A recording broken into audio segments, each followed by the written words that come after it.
Lorival, a Mariana trazendo a informação de que o oxigênio acabou, mas eles podem ter feito manobras para economizar oxigênio e talvez ainda estejam vivas. E a gente também ainda não sabe se os destroços pertencem ao submarino. Você acha que a coletiva já traz respostas a pelo menos essa pergunta dos destroços, se são ou não são do submarino?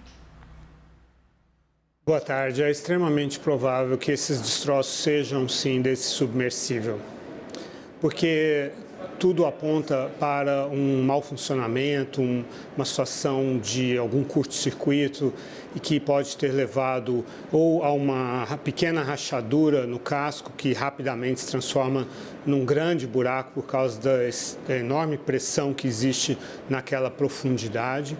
Então, de uma forma ou de outra, é muito provável que tenha havido uma explosão dessa embarcação e que esses destroços pertençam, sim, a essa embarcação. Como a Mariana apontou muito bem, a Guarda Costeira, a Marinha Americana não teriam chamado a atenção para esses destroços se eles não tivessem o mesmo tipo de estrutura material que tem, como se sabe bem, qual é a dessa embarcação na área em que ela desapareceu. Eu considero extremamente provável que seja esse o caso e, nesse sentido, o consolo é que eles teriam, então, morrido rapidamente, não teriam sofrido o trauma de todo o estresse, né, de estar no fundo do mar, sabendo que vai morrer. É muito diferente de uma explosão imediata, súbita, que levou provavelmente à morte dos 5 passageiros imediata. A gente fica se perguntando, né, o que deu errado. Eu vou chamar uma fala para nós três e o público ouvirmos. Em entrevista à CNN, o doutor em gerenciamento de risco e segurança pelo Departamento de Engenharia Naval da UFRJ, Gerardo Portela, disse que o submersível desaparecido não passou por testes de segurança. Vamos ouvir. Infelizmente, essa embarcação, ela não passou pelo crivo de uma sociedade classificadora, muito pelo contrário, eles desperdiçaram a chance e até chegaram a menosprezar esse tipo de análise. E ostentavam que tinham uma segurança superior àquilo que foi aprendido em séculos, porque, na verdade, desde o Titanic, nós estamos aprendendo, evoluindo todos os recursos de segurança das embarcações. E, inclusive, o IMO SOLAS, que norteia todas as questões marítimas de segurança, já evoluiu muito com embarcações de salvamento, recursos de salvatagem, e eles não passaram por testes. Dizem que havia um mecanismo de peso morto a ser liberado, mas será que eles levaram até 4.000? Verificaram se esse mecanismo funciona a 4.000 metros de profundidade?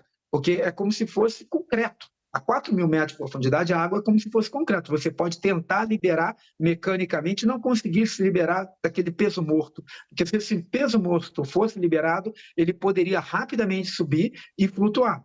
Então, há várias questões aí de segurança que ficaram evidentes que foram falhas, que não foram cumpridos os regulamentos de segurança, e eles, talvez motivados por questões pessoais, de liderança, de vontade, e desprezaram a ciência, a tecnologia e o gerenciamento de riscos.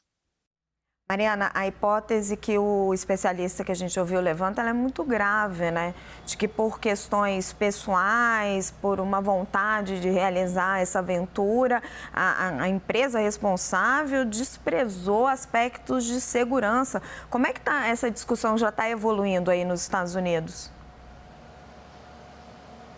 Muitas críticas a essa empresa, Raquel. Inclusive, a empresa chegou a publicar no site que o submersível não era submetido a regulamentações, então não era regulamentado porque contava com uma tecnologia muito nova demais para ser avaliada pelos parâmetros existentes. Então era isso que a OceanGate, a empresa responsável por essa expedição, alegava, que era impossível classificar esse submersível por causa da tecnologia, uma tecnologia muito nova. Agora, por isso, os passageiros tinham que assinar assinar aqueles termos, né, dizendo que assumiam o risco de danos psicológicos, danos físicos ou até morte. Então, por isso os passageiros tinham que assinar esse contrato. A gente viu isso, né, até naquela reportagem da CBS que viralizou muito agora esses dias, uma reportagem feita no ano passado em que o repórter precisou assinar esses termos realmente para embarcar nessa expedição. E foi por isso, Raquel, foi essa falta de segurança que fez com que um passageiro desistisse dessa expedição.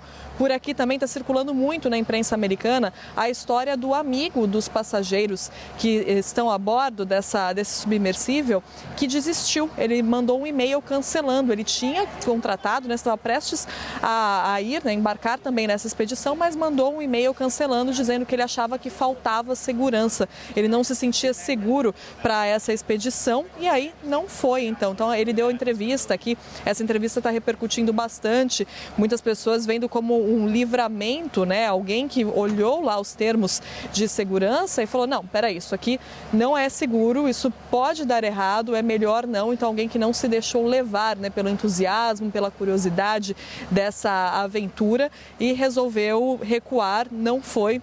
Então, e agora está contando a história aqui. Mesmo as pessoas que foram, tá, Raquel, como esse repórter também, um roteirista dos Simpsons também, ele foi em uma dessas expedições, deram entrevista dizendo que realmente sabiam que existia esse risco. Esse roteirista, ele até falou, quando eu assinei os termos, eu pensei, bom, pode ser isso, talvez seja assim que eu morra.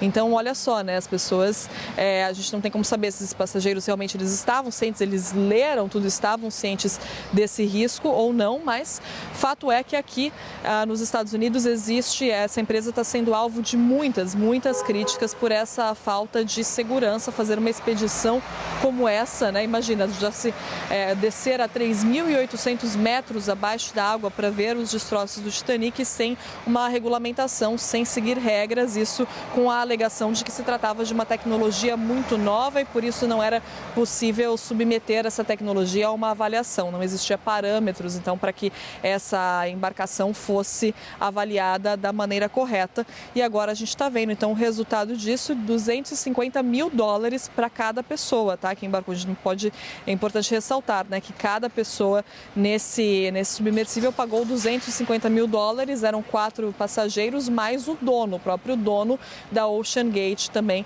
embarcou nessa expedição. Ele que era o piloto ali, levava as pessoas para verem os destroços do Titanic. A ideia é que seriam 2 horas até a descida, depois o veículo ficaria ali embaixo por mais algumas horas. Tinha uma janela muito pequena, submersível, por onde os passageiros poderiam ver os destroços do Titanic, e aí comentariam, né, falariam sobre o que estavam vendo e tudo mais, e aí depois esse submersível subiria de novo. O submersível desceu às 9 da manhã, no horário local, no domingo, era para ter voltado, então, por volta das 6 horas da tarde, nesse domingo, e quando não voltou, a empresa então acionou as autoridades e se disse muito grata por toda a assistência que está recebendo até agora dos governos, porque existe realmente uma mobilização gigantesca, né, Raquel, dos governos, do governo americano, do governo canadense, então recursos do governo, recursos também de empresas privadas empenhados nessas buscas, empenhados em buscar essas 5 pessoas, então, que pagaram aí $250 mil, né, os 4 passageiros, mais o dono da empresa, para fazer essa expedição num equipamento extremamente arriscado, que não era regulamentado, não tinha nenhum tipo de autorização dos órgãos responsáveis e aí, infelizmente, a gente está vendo agora essa situação desesperadora, Raquel.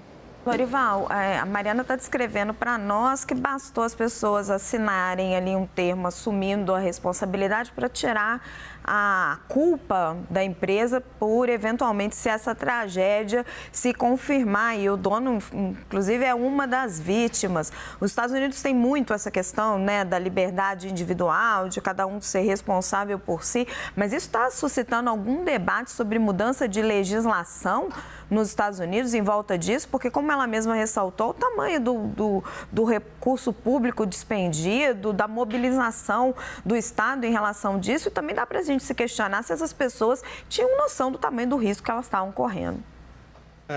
Só existem 10 submersíveis no mundo que vão a essa profundidade, acima ou melhor, abaixo, no caso, né, de 3 quilômetros. Dos 10, apenas um não era certificado, que é esse exatamente. São 30 submersíveis turísticos no mundo, 10 vão a essa profundidade e apenas um não tinha passado por esses testes.